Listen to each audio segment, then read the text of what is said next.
トライクレイザークロー。お、なんやねん。急にキラードームの場合はジャイアントグラブやろ。アニメに出てたライガーゼロがかっこよかったからね。僕もストライクレイザークローを得得しようと特訓してるんだよ。ライガーゼロか。アニメゾイドヒューザーズで戦った記憶があるな。そうね。あと一歩というところだったけど、我慢比べで引き分けになってしまったよ。あれはゾイドの歴史に名を刻む名戦やったね。ライガーゼロは俺たちの永遠のライバルやで。よし、今回はライガーゼロについて語っていこうか。お、よろしく頼むわ。ライガーゼロが発売したのは2001年の2月。アニメゾイドが大人気で終わり、次のアニメゾイド新世紀スラッシュゼロで主人公機として登場したんだ。ライガーゼロはバトストでも活躍して、いきなり歴代ライガーやデスステンガーの改造機を倒して驚異的な強さを見せつけてたんやね。そうだね。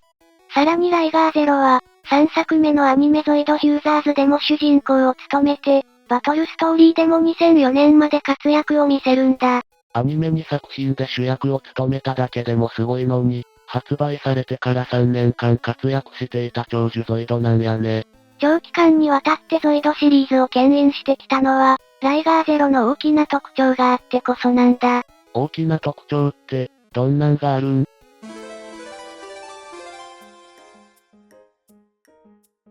ライガーゼロの特徴は2つあって、1つは完全野生体ゾイドと呼ばれるものだよ。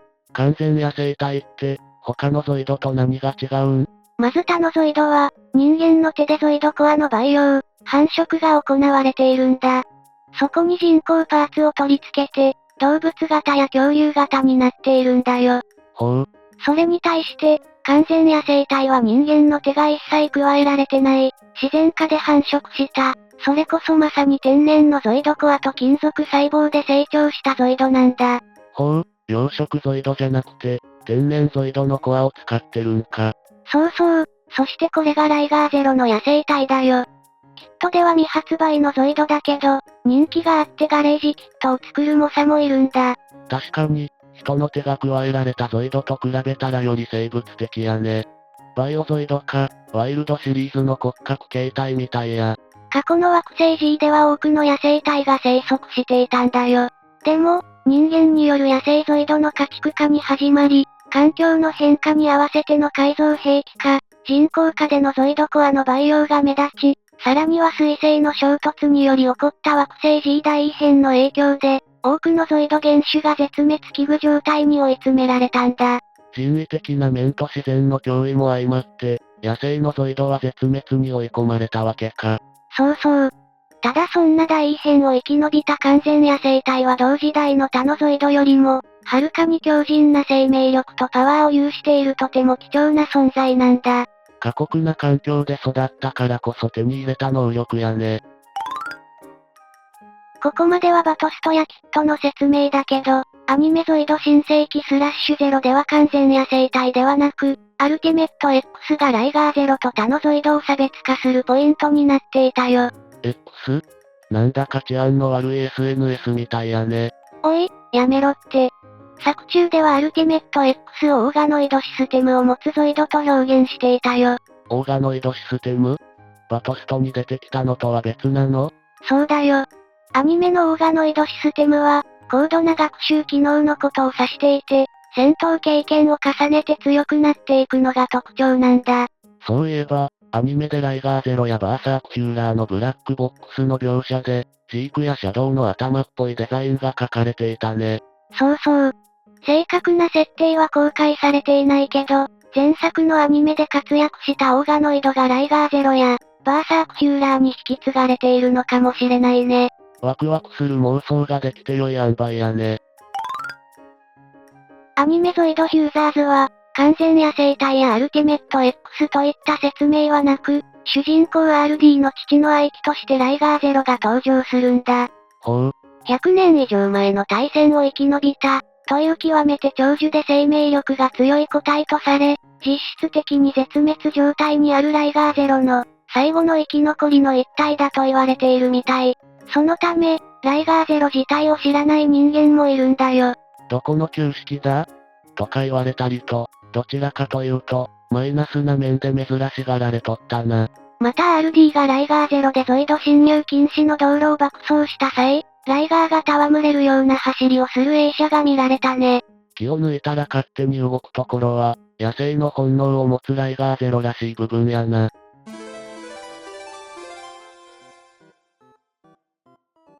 そしてライガーゼロの2つ目の特徴として、チェンジングアーマーシステムが挙げられるよ。これは有名やね。戦況に合わせて外装を変えられるコンセプトで、後のストライクガンダムにも影響を与えたと言われてるやつやね。そうそう、CAS を実現するため、ライガーゼロの体は、野生体本来の戦闘力を残す素体をメインフレームにしているんだ。ライガーゼロの素体。すごいさっぱりとした姿やね。本当だね。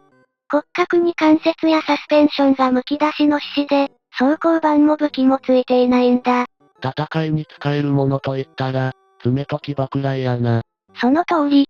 素体状態でも使える武器は、このストライクレーザークローとレーザーファングくらいだね。ただ重荷となるものが一切ついてないから、瞬発力や身のこなしには優れた形態なんだよ。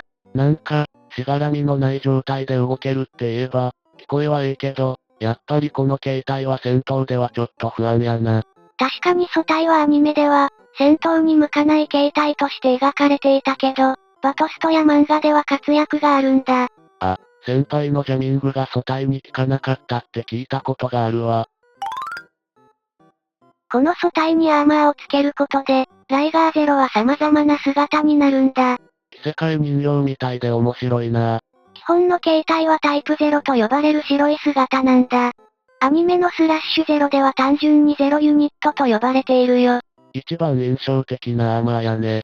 これで雲と戦ってなかった？ B 級映画好きだな。まあ、文字通りライオン型メカの顔になったのがこのタイプゼロだね。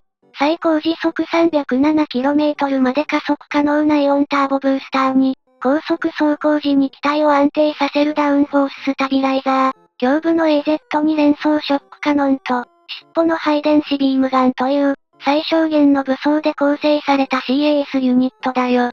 ちゃんと武装がついてるんやね。それでも一部のパイロットの間では、いまいち物足りない武装と評されていたみたいだけど、レオマスターなどライオン使いには本来のライオン型らしい、良い姿だと言われているんだ。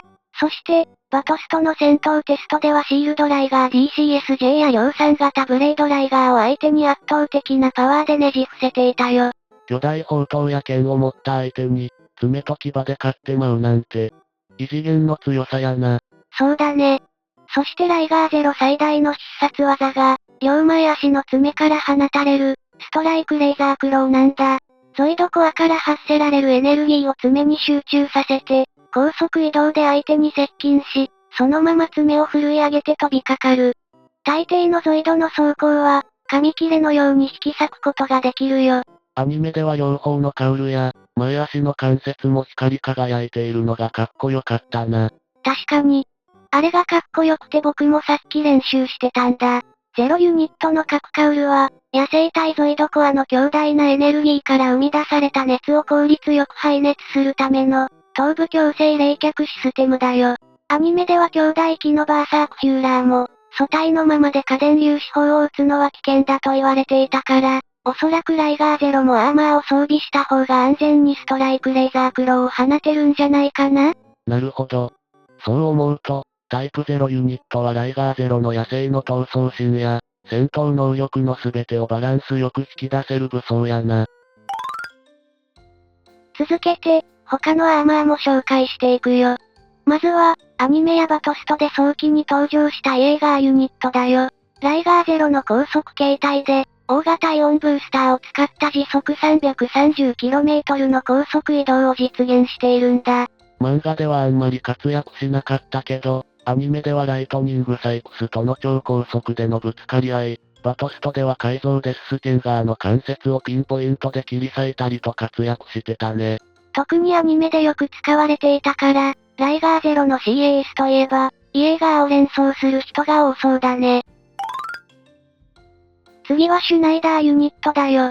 頭部と腰部のブレードと E シールドを装備した、ライガーゼロの格闘専用形態なんだ。ブレード7本にシールドを切って、ブレードライガーのブレードアタックをむちゃくちゃに強化した感じなんやね。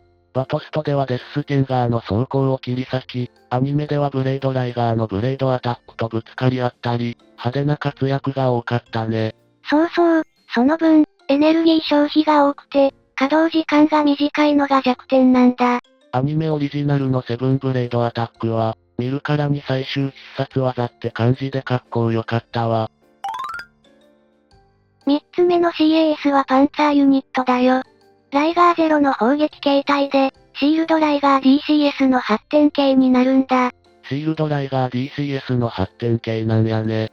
アニメではすぐにオーバーヒートしてるイメージがあるわ。バトストでは、砲撃戦ゾイドの火力と高速戦闘用ゾイドの機動力を両立した、機体として紹介されているね。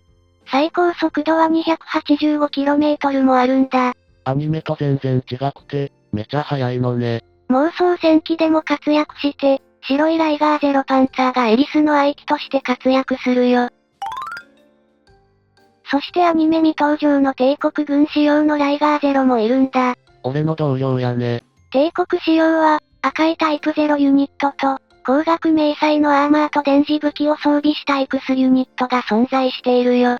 X ユニットを装備したライガーゼロは、隠密行動型電磁戦闘ゾイドライガーゼロ X として、姿も見せずに雷鳴を轟かすよ。X も X で表現されるから、どっかの SNS みたいやね。SNS から離れろって。ライガーゼロ X もアニメ未登場だけど、妄想戦機ではマヤの愛機として活躍するよ。マヤは女性だと思うんやけどな。そしてこの武装交換機能と拡張機能は、数年後にブロックスゾイドとの合体、ブロックスチェンジングアーマーシステムという形で大いに活躍するよ。ちゃんと数世代先の最新システムに順応しとるやん。そうだね。ライガーゼロ自身の力が十二分に活かされたシステムだね。最初の合体相手は、不死鳥型のフェニックスだよ。アニメでは赤いカラーでファイヤーフェニックスと呼ばれるんだ。これがライガーゼロフェニックスやな。そうそう、2体分のゾイドコアによる圧倒的な出力。多重な火器と持ち前のストライクレーザークローから放つ衝撃波、ダイビングレーザークローを振りかざし、陸と空を制するんだ。アニメのフェニス可愛かったよな。さっきから女性キャラの話ばかりしてるな。次に登場した合体相手はハヤブサ型のジェットファルコンだよ。ユニゾンすると、ライガーゼロの最強形態、ライガーゼロファルコンになるんやね。そうそう、二対の巨大なバスタークローを装備して、時速 560km という映画を凌駕するスピードを発揮するんだ。アニメでは天かける獅子のごとくといったような空の飛び方をしてたし、バスタークローでいいシールドを発生させたりしてたね。バトルストーリーでは、第2期ゾイド最後のシーンを演出する、印象的な活躍をするんだ。実質、バトルストーリーの最終ゾイドなんやね。